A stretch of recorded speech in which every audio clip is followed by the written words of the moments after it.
Innal hamdalillah, segala puji dan puja kehadirat Allah. Nahmaduhu wa nasta'inuhu wa nastaghfiruh. Hanya kepadanya kita memuji, meminta pertolongan serta bertaubat dari dosa-dosa kita. Wa na'udzu billahi min syururi anfusina, dan hanya kepada Allah pula kita meminta dijauhkan dari keburukan-keburukan diri kita. Wa min sayyiati a'malina, dan dari segala dosa yang pernah kita lakukan.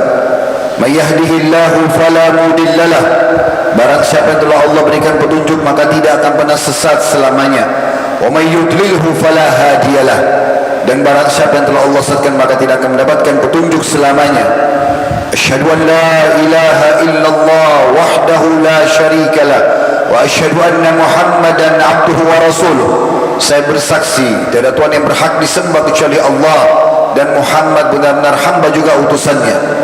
Qala Allah Ta'ala, Allah telah mengingatkan dalam kitabnya, ya ayyuhalladzina amanu taqullaha haqqa tuqatih wa la tamutunna illa wa antum muslimun. Hai sekalian orang-orang yang beriman, bertakwalah, patuh dan tunduklah hanya kepada satu-satunya pencipta segala sesuatunya, baik di langit, di bumi, di kedalaman lautan, yaitu Allah Subhanahu wa Ta'ala. Sebenar-benar patuh atau takwa, dan jangan kalian meninggal dunia kecuali dalam keadaan Islam.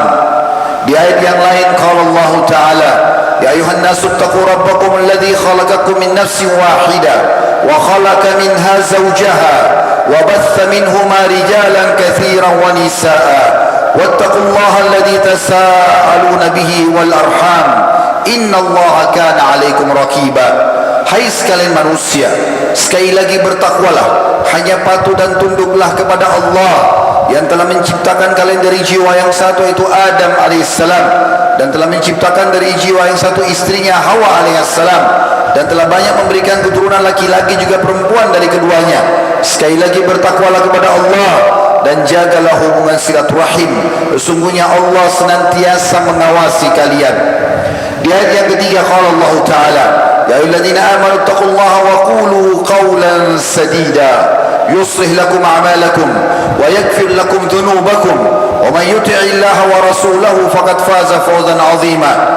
Yang artinya, hai sekalian orang-orang yang beriman, bertakwalah kepada Allah, hanya patuh dan tunduklah kepada Allah dan ucapkan kalimat yang benar. Niscaya Dia akan memperbaiki amal-amal perbuatan kalian, mengampuni dosa-dosa kalian. Barang siapa yang mentaati Allah dan Rasulnya, maka dia telah mendapatkan kemenangan yang besar. Amma ba'd, fa inna asdaqal hadithi kitabullah. Kita tahu sebaik-baik rujukan umat Islam dalam segala lini kehidupan mereka, terutama ibadah, adalah Al-Quran, kitabullah.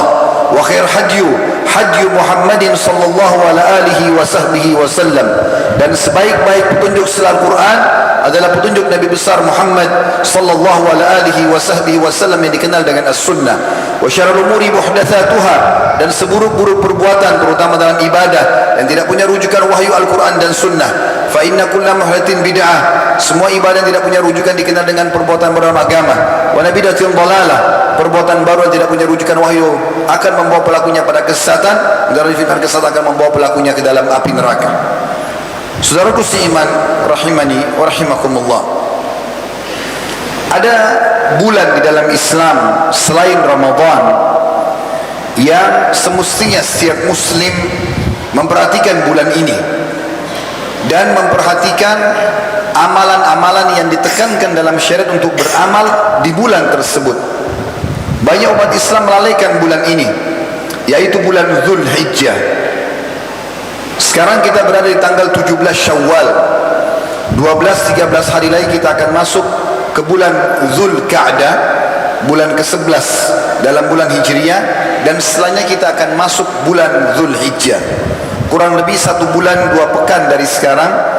Maka saudaraku seiman, garis bawahi baik-baik bulan ini. Dengarkan dan renungi sabda Nabi SAW yang menyebutkan tentang keutamaan bulan ini. Bagi anda yang belum memiliki pertanggalan Hijriah, maka usahakan sebentar bubar dari sini sudah membelinya dan menggaris bawahi terutama 13 hari pertama bulan Zulhijjah.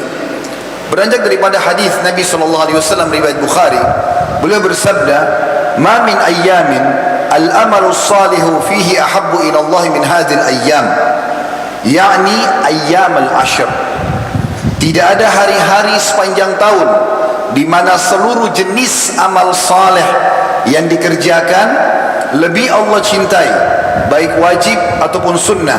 Makna lebih dicintai artinya lebih besar pahalanya dibandingkan amal-amal yang dikerjakan di 10 hari pertama bulan Zulhijjah. Qalu ya Rasulullah, para sahabat lalu berkata, wahai utusan Allah, walal jihadu fi sabilillah, berjihad pun di jalan Allah, meninggalkan istri, anak, pekerjaan, bahkan bisa berhadapan dengan musuh dan disakiti oleh musuh, itu juga amalan belum bisa mengalahkan amal apapun yang dikerjakan di 10 awal bulan Zulhijjah walaupun sunnah. Maka jawaban baginda Nabi SAW, walal jihadu fi sabilillah, berjihad pun di jalan Allah, makna hadisnya belum bisa mengalahkan amalan apapun walaupun sunnah dan kecil yang dikerjakan di 10 bulan Zulhijjah atau di 10 awal bulan Zulhijjah. Kemudian beliau menutup hadisnya sambil mengatakan, illa rajulun kharaja bi nafsi wa malihi falam yarji min dzalika bi syai', kecuali satu keadaan, seorang laki-laki yang keluar membawa jiwanya dan membawa seluruh harta yang dia miliki untuk pergi berperang, kemudian dia tidak membawa pulang keduanya. Artinya dia mati syahid, dan ini sangat sulit karena tidak semua orang masuk medan perang terbunuh mati syahid. Sebagaimana kita tahu dari sejarah kehidupan baginda Nabi SAW, di perang Badar 314 orang mujahidin yang pergi ke sana, yang mati hanya 60 orang. Dan di perang Uhud 700 orang yang pergi berperang, hanya 70 orang yang meninggal dunia. Dan begitu seterusnya, rentetan sejarah jihad yang mati syahid selalu lebih sedikit. Kata para ulama, karena Allah memilih siapa yang paling ikhlas untuk itu, lalu Allah berikan kepada dia. Karena begitu mati syahid terbunuh, ikhlas karena Allah, semua dosanya dimaafkan, masuk surga tanpa hisab, dinikahkan dengan 70 bidadari, dan sekian banyak fadilah yang akan didapatkan oleh orang yang mati syahid.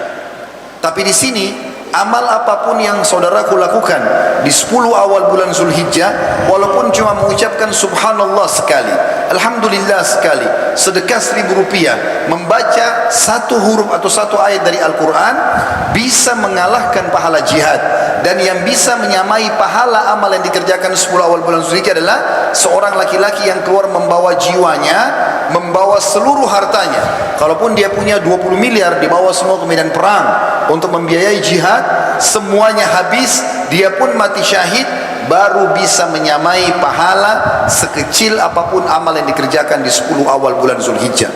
Oleh karena itu saudaraku seiman, jauh sebelumnya, sebulan setengah dari nanti hari-hari mulia itu, kita sudah mengingatkan kaum muslimin agar memperhatikan hari-hari ini. Hadis ini sahih riwayat Bukhari. Dalam hadis yang lain riwayat Imam Ahmad, baginda Nabi SAW bersabda, "Ma min ayyamin a'zamu indallahi wa la habbu ilaihi al-amalu fihinna min hadhihi al-ayyamil 'ashr. Fa akthiru fihinna min at-tahlil wat-takbir wat-tahmid." Hadis sahih riwayat Ahmad, artinya tidak ada hari-hari yang paling agung dan dimuliakan serta amat dicintai oleh Allah untuk berbuat segala jenis kebajikan di dalamnya dibandingkan dengan hari-hari 10 awal bulan Zulhijjah. Oleh karena itu, kalau tiba hari-hari tersebut, berbanyaklah tahlil kalimat la ilaha illallah, takbir Allahu akbar, dan tahmid memuji Allah subhanahu wa ta'ala. Saudaraku seiman, hari-hari yang akan datang 1 bulan setengah lagi, semoga Allah panjangkan umur dan kita bisa mendapatkan dan beramal soleh di situ. Maka ada beberapa amal yang sangat ditekankan. Puncak daripada amal yang paling baik adalah mengerjakan ibadah haji. Bagi anda yang sudah pernah haji, alhamdulillah. Tapi bagi anda yang belum pernah haji, maka renungilah baik-baik. Anda juga kalau sudah pernah haji, ulangin haji tersebut, lakukan berulang-ulang kali. Bahkan para ulama salaf, dari sahabat, dari tabi'in, dan orang-orang saleh sebelum kita, mereka menjadikan momentum haji justru untuk mengecas iman mereka setahun sekali, dan juga justru untuk bertemu satu sama yang lain, dan mereka saling berbagi ilmu, pengalaman pada saat musim haji itu. Keutamaan haji ini sedikitnya paling tidak bisa kita simpulkan menjadi 6 poin.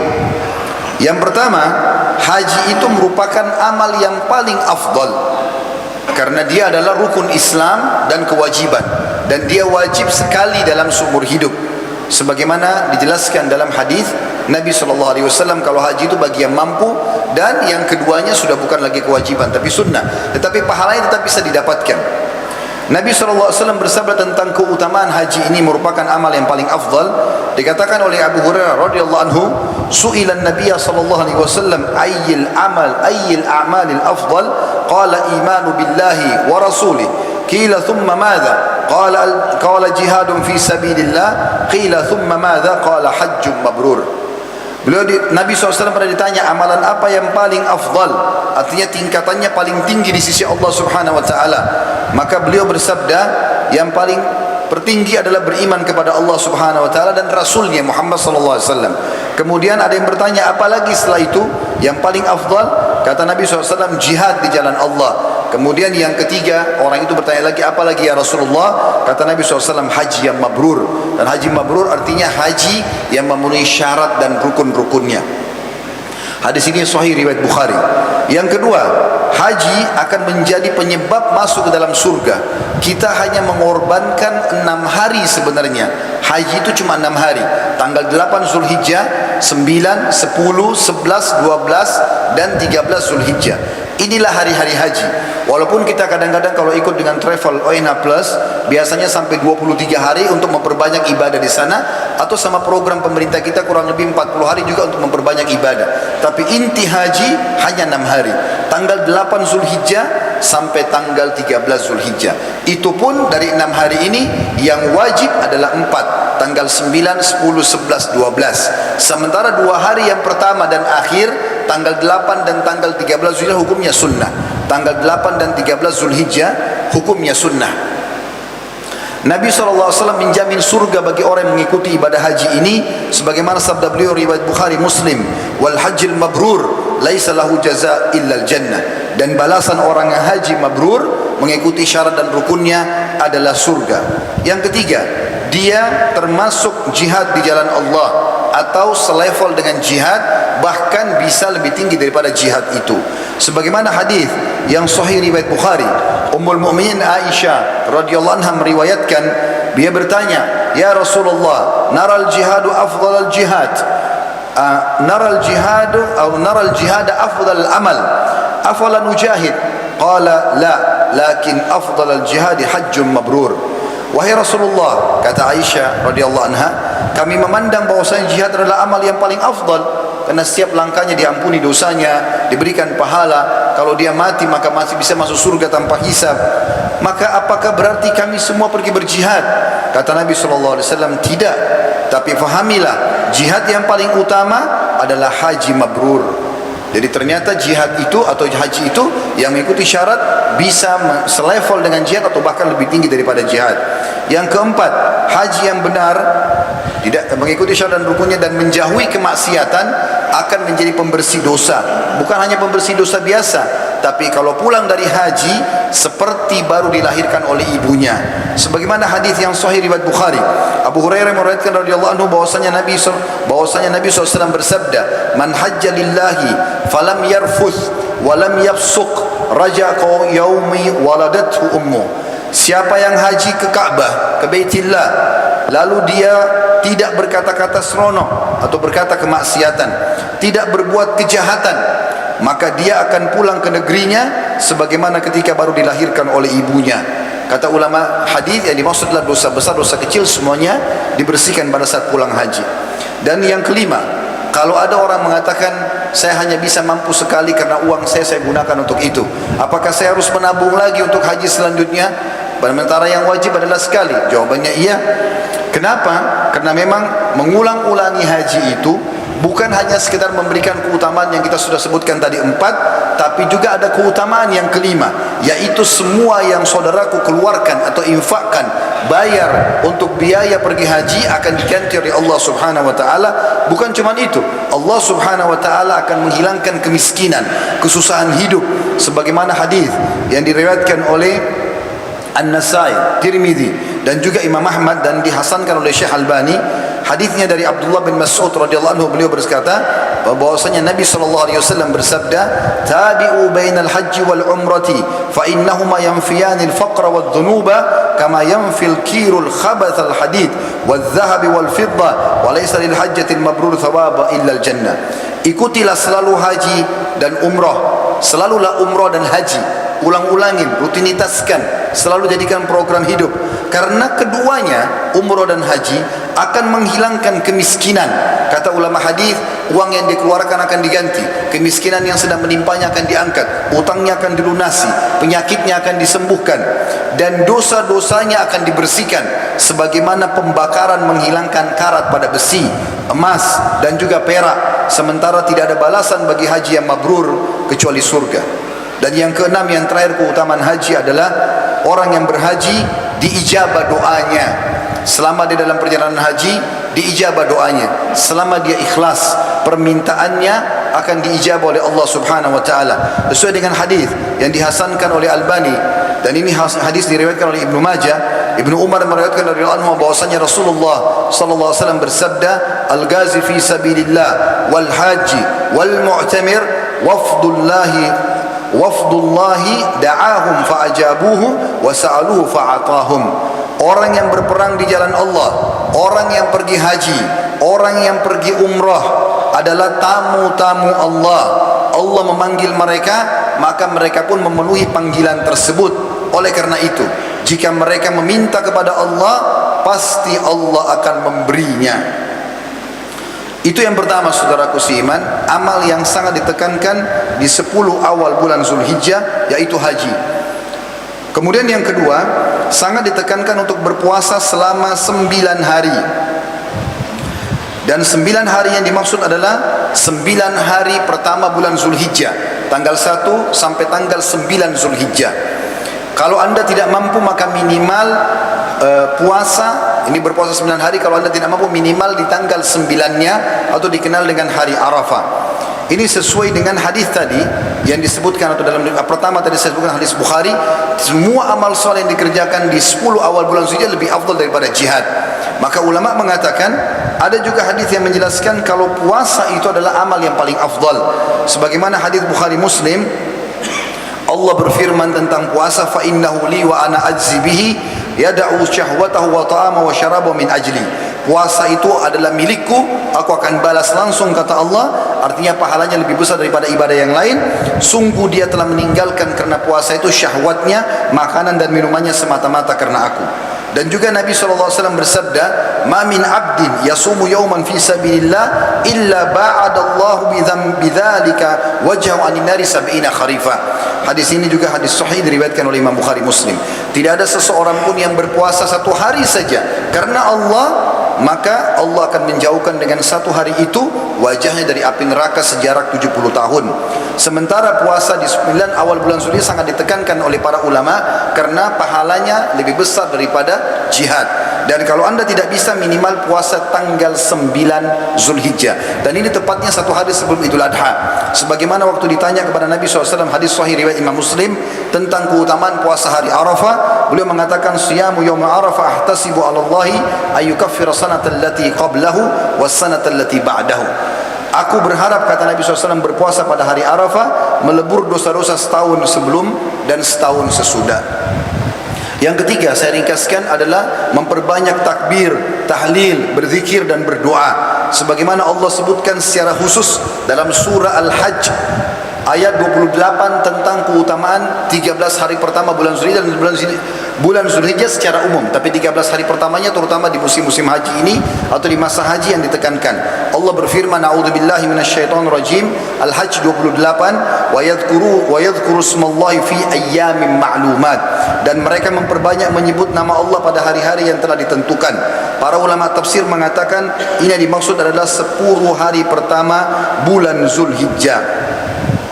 Juga Allah menyebutkan di dalam atau dalam hadis Nabi sallallahu alaihi wasallam, dalam Al-Quran dulu Allah mengatakan dalam surah Al-Baqarah 185, a'udzubillahi minasyaitonirrajim wa litukabbirullaha ala ma hadakum wa la'allakum tashkurun, dan agar kalian memuji Allah, mengagungkan Allah pada hari-hari di 10 awal bulan Zulhijjah itu yang telah diberikan kepada kalian kemudahan untuk memperbanyak amal soleh dan agar kalian bersyukur. Juga Nabi SAW mengatakan dalam riwayat Imam Ahmad, fa'akthiru fihinna minat tahlili wat takbiri wat tahmid, perbanyaklah tahlil, takbir dan tahmid.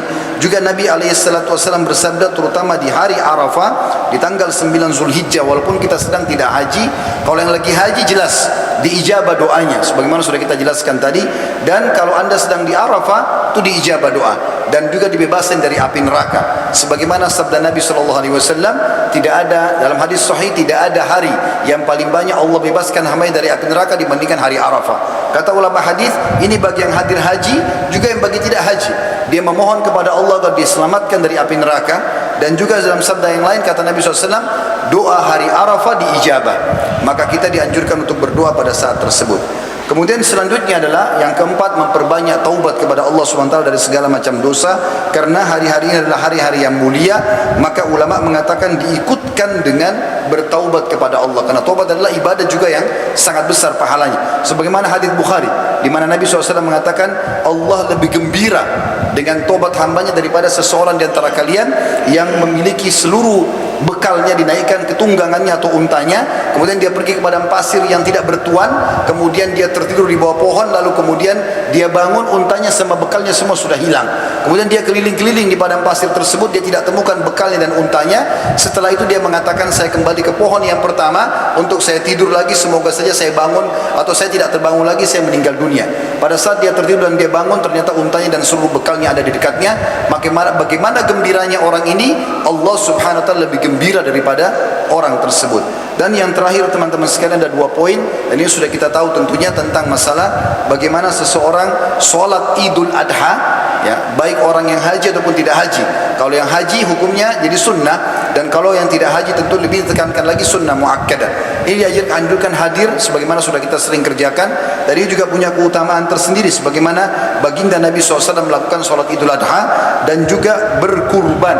Dan berkurban dilakukan di hari-hari Idul Adha atau dikenal dengan hari tasyrik, dan juga diikuti dengan berkurban di hari nahar Idul Adha dan juga hari-hari tasyrik atau 3 hari setelahnya. Dan para ulama salaf khusus masalah kurban ini, mereka memilih hewan-hewan yang terbaik, dan mereka bukan memilih masalah harganya, bahkan mereka banyak membeli hewan-hewan 6 bulan sebelum Idul Adha untuk digemukkan, lalu kemudian mereka kurbankan dalam kondisi gemuk dan sempurna pada saat Idul Adha, dengan berharap hewan-hewan ini akan didapatkan pahalanya sempurna dengan izin Allah Subhanahu wa ta'ala. Inilah sebagian daripada amal-amal yang ditekankan pada bulan Zulhijjah, dan ini semoga saja kita bisa mengerjakan, dan sudah jauh sebelumnya kami sudah ingatkan. Aqulu qauli hadza, saya sudah mengucapkan perkataan saya ini, wa astaghfirullah li wa lakum, dan saya beristighfar kepada Allah dan ajak jemaah untuk istighfar kepada Allah. Fastaghfiruhu innahu huwal ghafurur rahim. Beristighfarlah kepadanya karena dia Maha penerima taubat dan pemaaf, juga Maha penyayang. Alhamdulillah wassalatu wassalamu ala Rasulillah. Segala puji dan puja kehadirat Allah Subhanahu wa taala, juga salawat dan taslim kepada Nabi besar Muhammad sallallahu alaihi wasallam. Hari Jumat adalah hari yang mulia.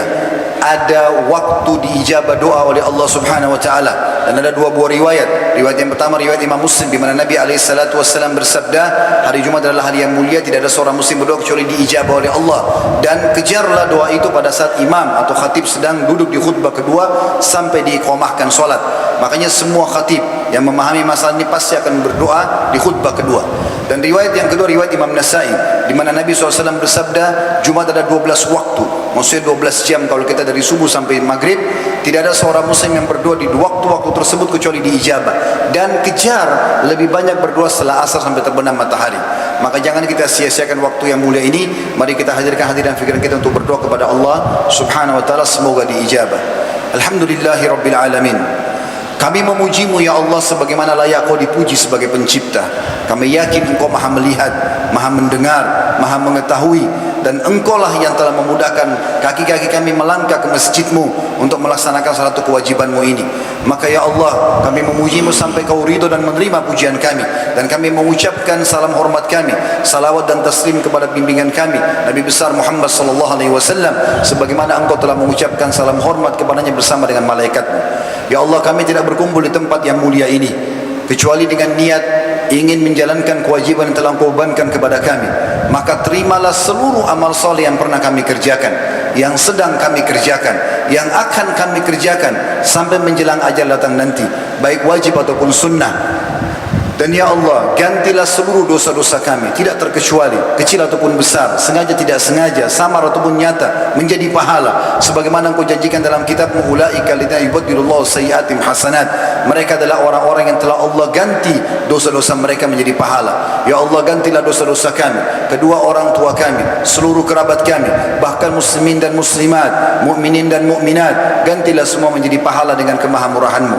Ya Allah, jadikan negara kami Indonesia negara yang aman, tentram, damai, seluruh umat Islam di bawah naungan ukhuwah Islamiyah. Angkat perselisihan di antara mereka, kembalikan mereka dalam ibadah kepada Al-Quran dan Sunnah, dan karunia kami pemimpin-pemimpin Muslim yang adil, yang baik, yang beriman, yang saleh dan bertakwa, agar mereka menerapkan seluruh atau menjalankan semua kewajiban-kewajiban mereka dan memberikan hak masyarakat, dan jadikan juga Indonesia menjadi contoh bagi negara-negara yang lain.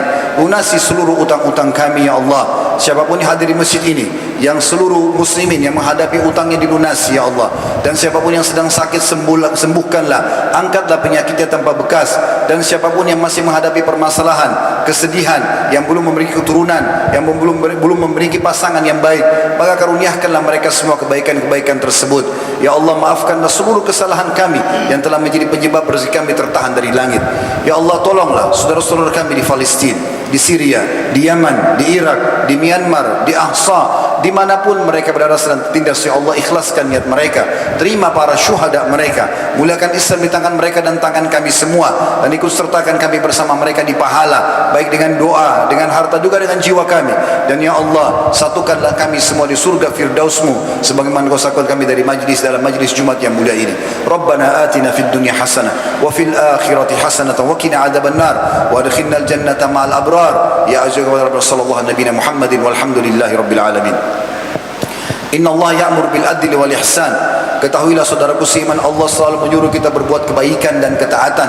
Wa yanha 'anil fahsya'i wal munkari wal baghi. Allah sangat larang perbuatan mungkar, perbuatan keji dan maksiat. Ya'idukum la'allakum tadhakkarun. Itulah peringatan dari Allah, jadikan sebagai prinsip hidup kalian. Fadhkurullahal 'azim yadhkurkum. Ingat selalu Allah dan patuh kepadanya, Dia akan ingat kepada kalian. Washkuru 'ala ni'ami yazidkum. Syukuri nikmatnya, Dia pasti akan tambah. Wala dzikrullahi akbar, dan mengingat Allah adalah amal yang paling besar. Wa aqimis shalah, dan dirikanlah salat.